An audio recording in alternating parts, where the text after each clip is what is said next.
this thing on? All right.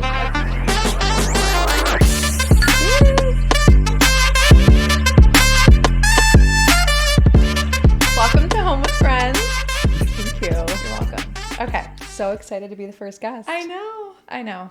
Okay, so we're going to start. I want you to bring me back to Syracuse. And what brought you to Charlotte? Oh, wow. Okay, so from Syracuse, went to SU for school, and I just knew I didn't want to stay in Syracuse. A lot of people go to New York City after, and I knew I didn't want that either. So one of my friends actually had an internship for a company in New York City that also had openings in Charlotte or Dallas. So I was like, let me just try Charlotte. So summer of 2016, I applied, got the internship, and I've been here ever since. See, I don't know if I would have came on my own because my parents were here. I would have been so scared. I know. And looking back, I know it's kind of crazy because I really did come on my own. My cousin was down here, but Kyle? yeah, no. I thought I said Kyle. I was like, what? Kyle was okay. So Kyle and I actually fight about this because he claims he was here first, which I think he was for some random thing, but then he left. But I have another cousin, Drew. The reason I'm asking is because who gave you direction? What area did you live in? What apartment did you live in? How did you know what was good? Right. So I moved down here. My cousin connected me. I met this girl out, Marissa. Can I say names? I don't know why I feel like this is anonymous. I know. I'm the narc on Discovery Channel or something. I think so. This girl, Marissa, I met through my cousin Drew. And we had just went out together a few times that summer. And then she knew I was moving back the next spring. So we decided we were going to live together. I think her roommate at the time was moving or something like that. So she kind of handled everything. We lived at 1225. I was going to ask if it was 1225. Which is the starting pad. Well, it's either 1225 or Wesley Village. Yeah. And I was at Wesley Village. The starting pad for Charlotte. And this cracks me up. So I remember she was I didn't understand anything about rent or whatever. I just didn't know. I hadn't, school's so cheap. But she's like, okay, rent's going to be $775 or whatever it was. And I remember going, each, or do we split that? Oh my God. And she was like, girl, we don't split that. Oh. And now the same apartment is $1,500 each. Yeah. So that's crazy. But yeah, I was there for a year. And then how long until you bought your first home? Lived at 1225 and then moved across the street to those brick townhomes near Kraft. That's right. The deal. Penn Street. I think everyone in Charlotte has stepped in Penn Street at some point. So was there for 3 or 4 years, I think. And then one of my best friends from home, Julia, moved down. She was in New York City for a while. I've been trying to get her down here. She moved down and we got an apartment together, the Griff, over at Wesley, over in Wesley Heights. Love that apartment. It was you'd been there and stuff. It was amazing. So we lived there and then we bought after living together for a year. Okay, so that's a perfect segue. So you were 28 years old when you bought your first home. Yes. Did you do the math? I did the math. Yeah. Yes, I was. I don't know. I trust tough you. Math. That was tough math. I think you were 28, right? I must have been, yeah. So how did you and her buying together come about? Was that always something you guys talked about before she moved from New York City, or was it a conversation you had here? Yeah, so we never had talked about that before. It's obviously super unconventional, non-conventional. Yeah. What's the word? Unconventional? Yeah. So, just working in mortgages for years, I feel like I started to realize how easy it was to buy. It's not easy. Of course, you have to have a savings and, be financially literate and whatnot, but it's not as unattainable as people think. So I just remember the people I was approving, the people I was financing when I was working as a loan officer, I was like, oh, I could easily buy. It just kind of depends on where, how much I'm able to put down, stuff like that. So we were almost up on our lease and I just we joked that I had a PowerPoint presentation, but I was like, did you? No, I don't think so. I don't know. We joke about it. I can't remember, but I don't think so. But I definitely had a live presentation. She came back from wherever she was. She's always traveling for family and work stuff, but she came back and I remember being like, all right, so I've been thinking, we need to talk. Yeah, we need to talk. I was like, so I've been thinking, well, it's so true. It's okay, I'm either going to buy, I'm definitely buying, and you can either pay me rent, we'll live somewhere a little farther out, you pay me rent, or we both buy and then we're both, getting something smaller or whatever. And I was like, or we can buy together and live in it for a couple of years. Not necessarily a fixer-upper, but maybe it has some cosmetic stuff we want to do to it. And then we rent it out and own it together in an LLC. And she was just like, sounds good. Okay, like, I was going to ask, was it like a tough sell? No, it was like the easiest sell ever.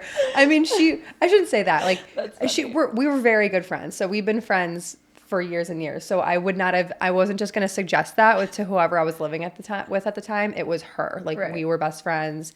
Because everyone in the beginning was like, oh, what if you have a falling out? And I get that. Like, of course you have to wonder that. But one, we're just simply not going to have a falling out. And if we did, I think we'd be mature enough to figure it out. But also by putting it in an LLC, you just kind of protect the asset. So it would be split. Who helped you create an LLC? To me, that sounds extremely intimidating. Like, I wouldn't even know where to start. How'd you come up with the name? No. So, well, one, do you know the name? No, I don't. Is it good? What is it? No, it's like so stupid. Property Sisters LLC. So No, it's actually Property Sisters. That's just like what we called it. When we first bought the house, we thought we were going to buy more pretty quickly. So we thought, this was going to be like, get the ball rolling. The market went haywire that year. So it was summer 2022. I changed jobs. She changed jobs throughout a year. It just was a little bit harder than we thought. So we're still only in one property, but we'll get there. But we were like, oh, this is going to be our thing. Like, we're about to hammer out these properties one after another year by year. But life just gets busy and it's expensive. And seriously, rates went up like 3%, 3.5%. So it just got kind of crazy. Okay. So you were a loan officer at this point. You already touched on that. How long were you in the mortgage industry by time you guys bought? I guess that would have been 2.5 years. Okay, good. So that's a lot of experience. That definitely helps. 100%. How did you choose a realtor? Did you get this connection through work, being a loan officer and being in the mortgage industry? Was it a friend? It was a friend. Okay. So Brandon Williams was our realtor. We were actually his first client. He had just gotten his real estate license that year. And so when I presented that to Julia, I didn't think it was going to happen as quick as it did. Like, I'm pretty sure we had that conversation in May and we went under contract beginning of June. Well, we closed in August.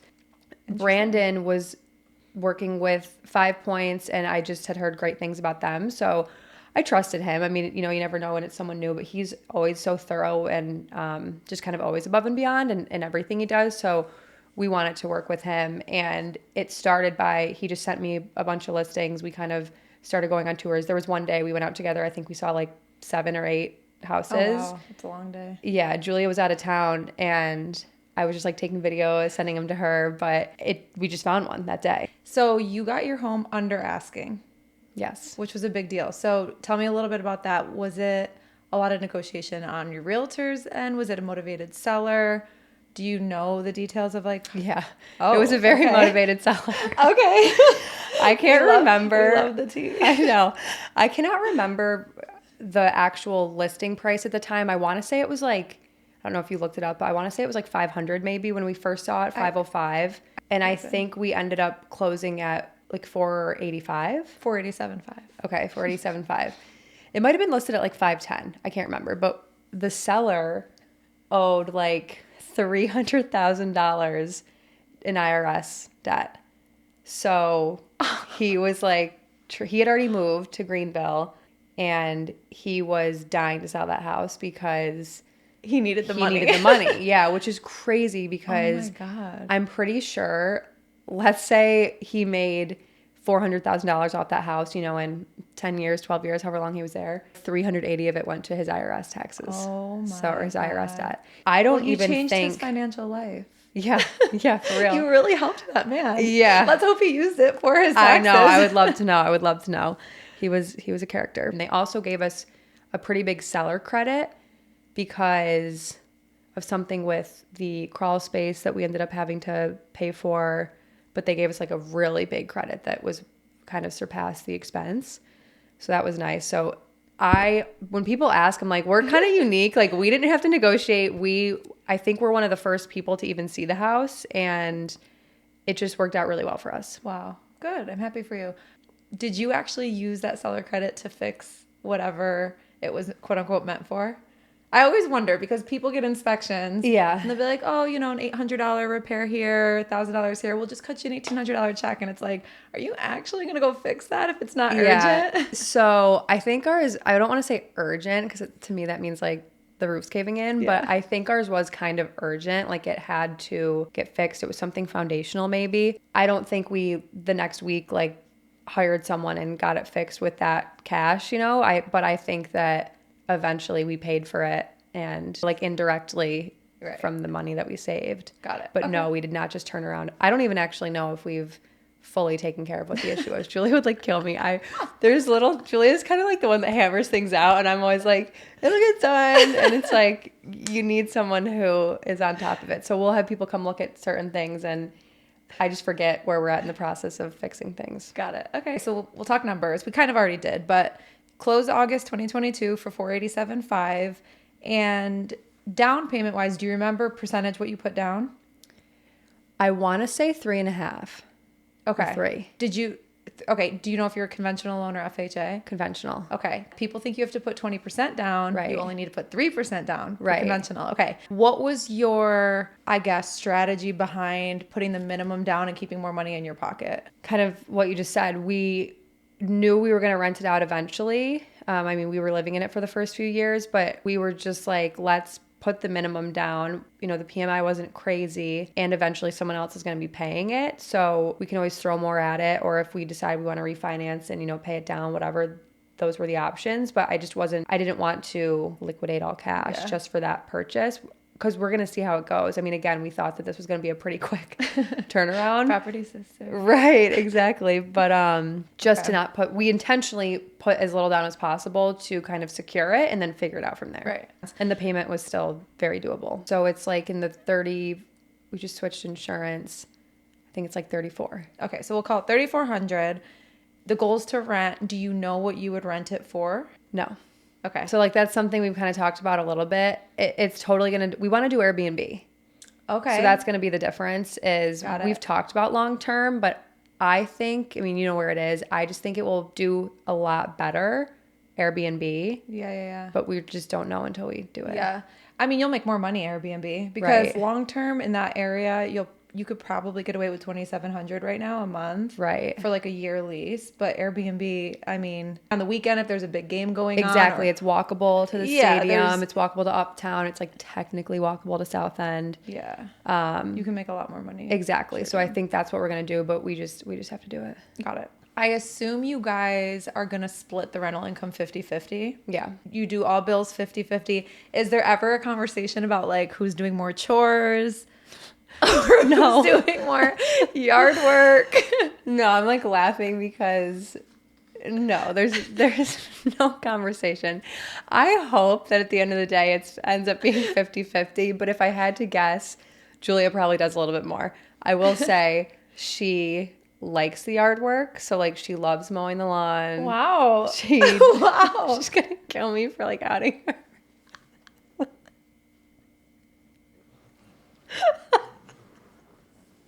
We gotta cut that out. She's gonna be like, what the fuck? She does. Mowing the lawn. Oh my god, I can't don't put that Oh, that's great. Like, she just is like better at that stuff. I feel like Julia is more of like a let's get it done right now when something comes up, which is a good quality to have. That's a great quality to have. Yeah, like tackles things, whatever. And I am more of, and she would probably say this if she was here, I'm more of like all right, I'm thinking about doing it. I'm going to write it on my to-do list. And then the paper that I wrote it on is going to sit on the table for a week. And then. I'm surprised. I guess. So I don't know if this is going to come up, but the house we ended up buying was a single family home. So like full lawn, all the things. Yes. And people say like, oh, it's a lot of work. It is a lot of work. Yeah. So both of my homes are townhomes, and that was very, very, very intentional. Right. Because I was young. I was 25 when I bought my first one. I wasn't ready stuff for you all don't think that. about. And it's all fine. It's just funny. It's like I rented for so long, even at the Penn Street. That's like a normal townhome. All these things are only popping up when I own the home. It's like there's ants now, and then there's a leak, and then there's stuff downstairs. I'm like, I was living in the other homes, and like I never had to call my landlord for these issues. So it is funny how people say that once you buy stuff comes at you, but it's worth it. Like I mean, we own the asset, so that's nice. Yeah, absolutely. What are the pros and cons at this point in your life of having a roommate? I mean, again, it's like, you could say like a roommate, but to me, it's like Julia, like she's like my best friend. Yeah. So I feel like it's so different. Like she's probably the only one at this age that I could really live with, just because we have been friends for so long. Like we very much do our own thing, but then we do a lot together. So, I mean, pros, it's just kind of nice to be around your friend all the time. I feel like cons, That's guess, so cute. If any. That's such a cute pro.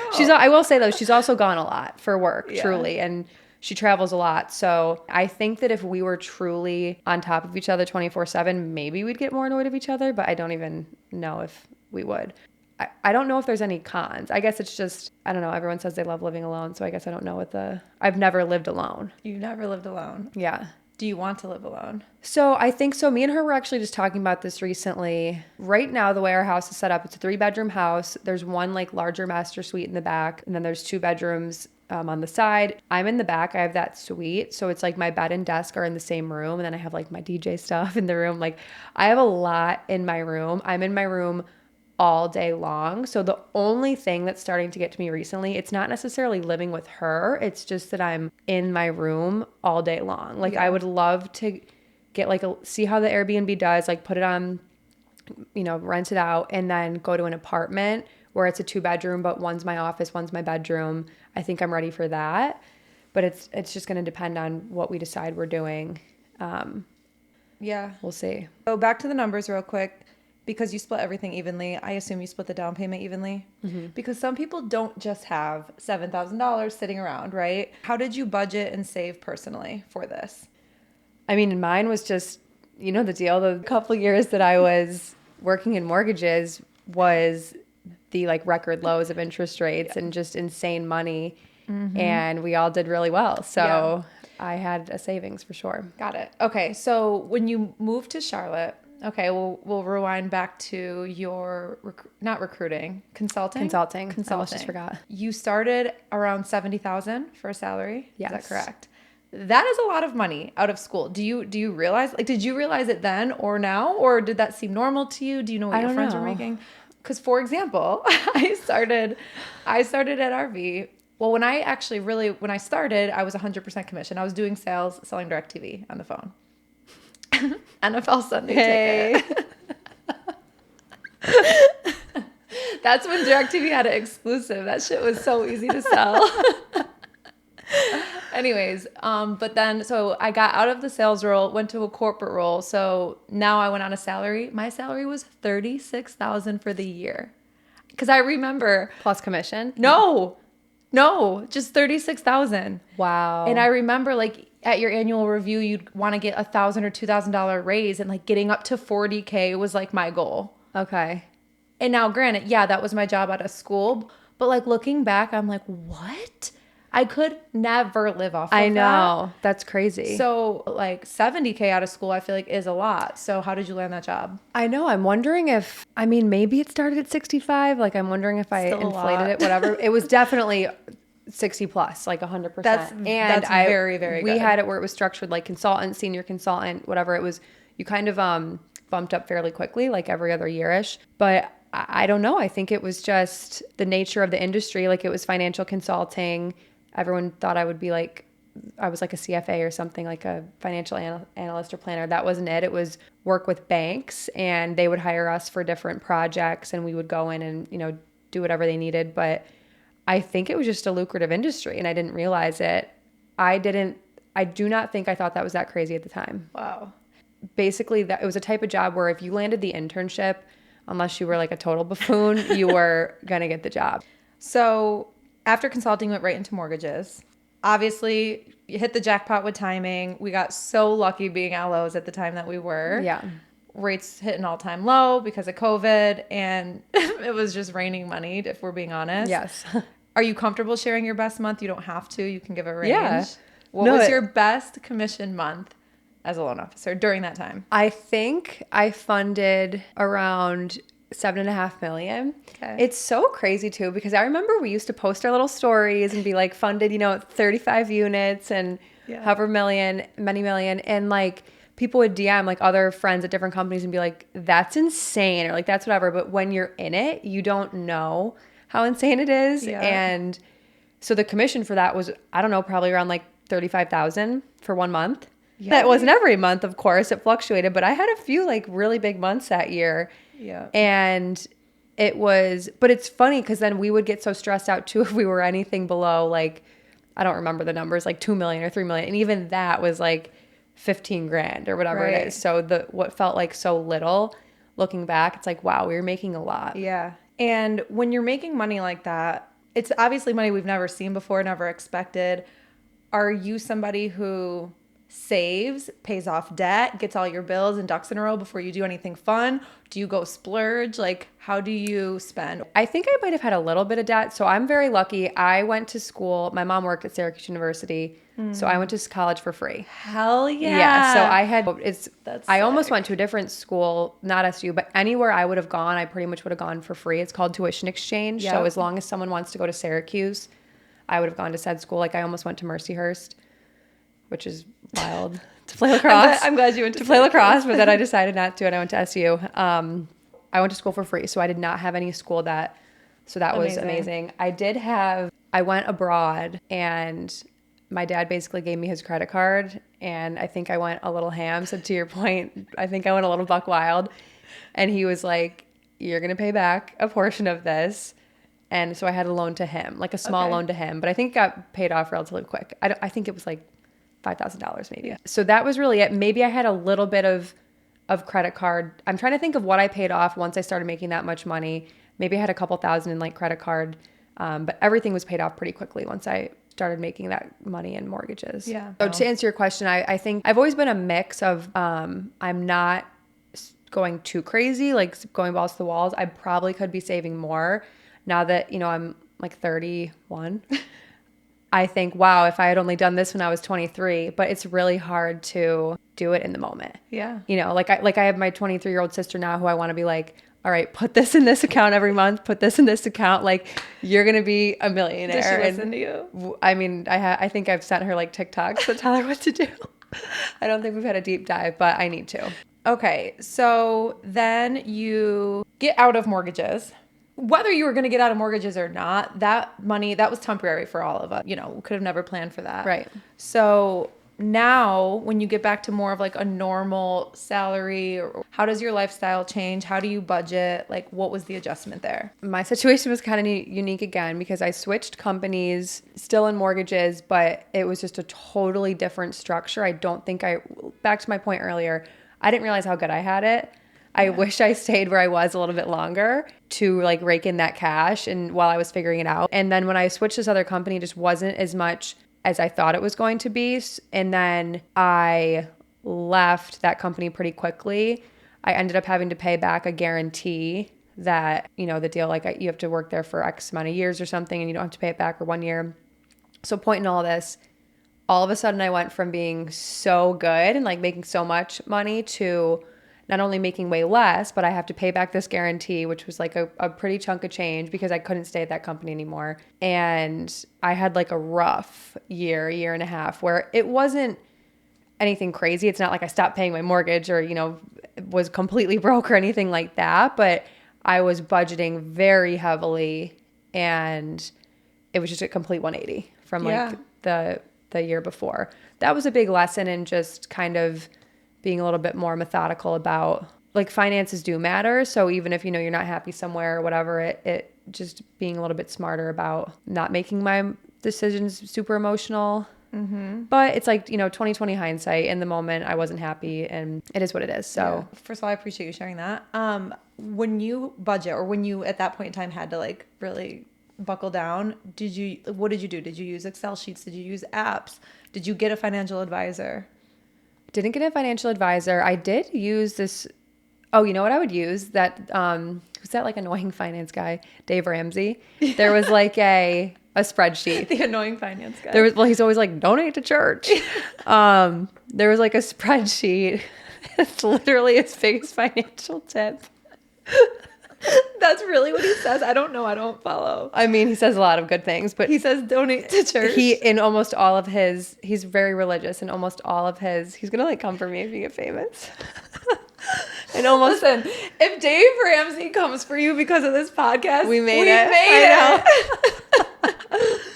No, and almost all of his stuff, it's tied into like, you should always donate to the church, which I get. He means like good cause. Like if you have leftover money, put some to a good cause. Or like the Jimmy Fund.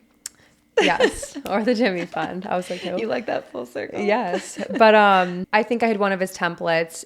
Again, it was nothing crazy. I was just I was still saving when I was making good money, you know, that year of a couple years of mortgages, but I was not. I could have saved more for sure. I was just kind of buying whatever I wanted. Yeah, because we always got a nice big check the next month, so it didn't really matter. Yeah. Any present day, do you do any budgeting? I don't have a budget per se that I'm following or like being strict with, but I know what all of like said bills are. And then I treat my savings like a bill. So I always want to put, like I'm paying my savings first. Every month? Then for the most part. Nice. I mean, those 2 years I told you about, the year and a half that it was pretty rough, my savings was not being treated like a bill. But now that I'm back to making good money, it is. So I guess that's the one budget thing I do is I always make sure there's money going in there. So even when my, checking account is getting a little bit lower, I already have put what I needed into the savings. I don't know if that answers your question. That answers my question. Yeah. It's honestly, I'm just curious, like what people do, if there are apps that are super helpful for people. I don't know. Everyone's different. Do you have any side hustles? So I guess, yes. I'm a DJ. Yes, DJ Kyle. I don't know if it's like a side hustle, but right. So, it's like a passion project. Okay, exactly. Because it's not necessarily, you're not doing it for money. I surely am not. But obviously, like if you can make money with it, that would be amazing. Right. Yeah, like I get paid for things, so that's nice, but I'm definitely not doing it for the money. Yeah. Okay, well, we're pretty much wrapping up. So next steps with real estate and DJing. And then your marathon. It's a big question. Like selling out MSG like Dom Dalla just did. No, I'm just kidding. Okay. Real estate. So like I said a couple times, Julie and I really just need to figure out what we're going to do next. So ideally, I would like to have our house listed like end of April. Next month? Yes. Wait, what? Yeah. Listed for Airbnb? Yeah.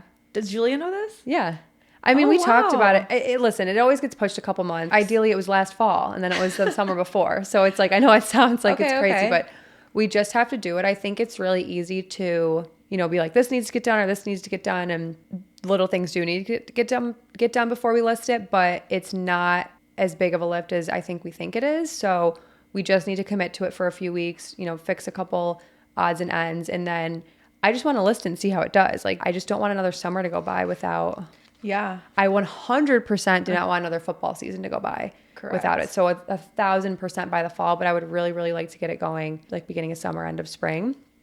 So we just kind of have to figure out what we're going to do next. I think we'll probably rent in the meantime, whether it's separate, together, whatever. So that was real estate. And then DJ, I have no idea. I mean, the vibe. It picked up. I've been at this for like a little over a year, a slow burn of like teaching myself, not doing anything for a couple months. I've always been obsessed with music and have so much fun with it. And ever since last fall when I did Queen's Carnival, it has just kind of been rolling and like blown up to me. Like not no, it's not like I'm like famous in Charlotte. I'm #1 fangirl. Yes, facts. But it's just been so fun. Like I've met so many people. And every time I say yes to I was saying this to someone the other day, I forget who, but I feel like I've been very ready, fire, aim. Like with, is that the opposite? Yeah. Like ready, aim, fire is the normal. I've been very like ready, fire, aim, where I'm just like saying yes to stuff and then figuring it out after. And it's been teaching me so much. I mean, with this past weekend, I was freaking nervous as all get out. And it was so my nerves. fun. It was a blast. So fun. It was so fun. It was so fun. I learned so much. It's just... I love it. Like I understand what people mean when they say like they find a passion that really lights them up because I just feel, this is so corny, but like very lit up when I'm doing it. It's just so fun. I love it. Well, I don't know where I see it going, but okay, hold on, not to go on a super tangent, but do you remember our conversation at Lost and Found. Yes. When it was Lost and Found. Yes. I want you to give me your memory of it because mine's all I really remember. Yeah. We were on like the patio outside. Yep. It was Christmas or Thanksgiving Eve a couple years ago. Okay. Yes, I remember. You were the first person that and you said had to it me. pulled up. Was it like Amazon or you were like, should I just buy the equipment? I've like had it sitting in my cart. I think like you just had it on your phone and I was like, just order it. Yeah, which is funny because I don't know, like, I guess I was just Googling things in my lonesome, but like, I don't know how I knew the controller to get or whatever, but I guess it was in my brain for a while. Yeah. I like thought about it for a year and then purchased and then thought about it kind of for another year and then really dove in. But yes, that was Lost and Found. It must have been like 2 years ago, that's so Thanksgiving Eve. And I remember you were like, my friend just went to a bachelorette party and one of her friends is there. She's a DJ. Like she DJs the pool parties in Charleston. Yes. And I was like, remember. I need to do that. Like, I'm so sick of not being the DJ. Yes. I would go to all these events and be like, I want to be the one playing the music. Oh my God. I want to be in charge of the vibes. And now you're the one in charge of the vibe. Yeah, you kind are of. the vibe Kind pilot. of. Yeah, I try. We'll see. I think I really want to get better. So that's the thing. Obviously, I have a lot of friends who support me, and that's, very attractive to like venues and people booking events. And I'm not saying that's the only reason they want me, but I really want to get better. Maybe like make a song at some point, like get into Ableton and learn that. But that's kind of a long where is it going? So we'll see. I'm just having fun with it for now. Amazing. It's been a blast. So proud of you. Thank you. You are so good. Thank you. You're very welcome because you Best are. DJ in Charlotte, according to my friends. DJ in Charlotte. And then lastly, you're training for a marathon. Yes, the marathon. 6 weeks away. Marathons. Marathons. A lot of people don't know that. I just dropped that on my family like 2 weeks ago. Oh, shit. Marathons. Yeah. So 6 weeks away, April 21st, Boston Marathon. Wow. First marathon. I know. I did not think I was going to get into it. And I'm telling you, my life can be very ready, fire, aim. So like I got accepted and then figured it out. But I'm running with a charity, Dana-Farber Cancer Institute and the Jimmy Fund. So I have to raise, my requirement is 10,000. My goal is 15. And then you're currently run the race. A little over 8.5. So I'll hit my requirement, which is nice because if you don't, they charge the difference to your credit card. Oh no, you're going to hit it. Yeah. And then we'll see. How much did you make off of the music yard event? We ended up getting between the company sponsors, the ticket proceeds, and then I put those like signs all over Music Yard, just basically being like, Venmo me for donations. A little over $3,300. Wow. I know.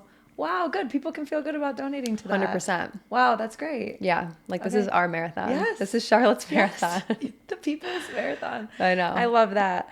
Okay, and we're going to wrap up with one fun question. Okay. So I'm nervous. it's not nerve-wracking at all. If every single time you got in your car for the rest of your life, Oh dear. only one song would play on loop, Oh. what song would it be? Oh wow, that's a great question. Like currently or like favorite in life ever? Currently, right now, if you get in your car to leave here today and you can never hear another song in the car, what would it be? Oh my gosh. You're going to ask the DJ this question? That's why I'm asking the question. So if I were to say like right now based on what's currently on loop in my car, I would say On Repeat by Max Styler. Okay. But if we're saying any like for I'll the let you rest give of me my life, okay. I can only listen to one song forever. In your car. In my car. I Like know. you can listen to other songs. Oh. It's just every time you're in the car. You know what song I love? This is so random, but it has such like I think of it every time I say favorite song. Lights by Ellie Goulding, for some reason, really hits for me. So it might have to be that one. Lights by Ellie Goulding. I hope that was a good answer. Great answer. That was pretty good, right? I don't know. Was it? Thank you so much for sharing. I really appreciate it. Of course. I know diving into money is a little bit taboo, but that is my goal here, is to make it not taboo. So I appreciate that. I want to hear all about your listing journey. Once you do, I'll be back. We'll put the link up, check in on your Airbnb and how it's doing, and then we'll do episode 2 when you buy your second home. Yay. Thank you so much for coming. So excited to be your first guest. Yes. Love you. Love you.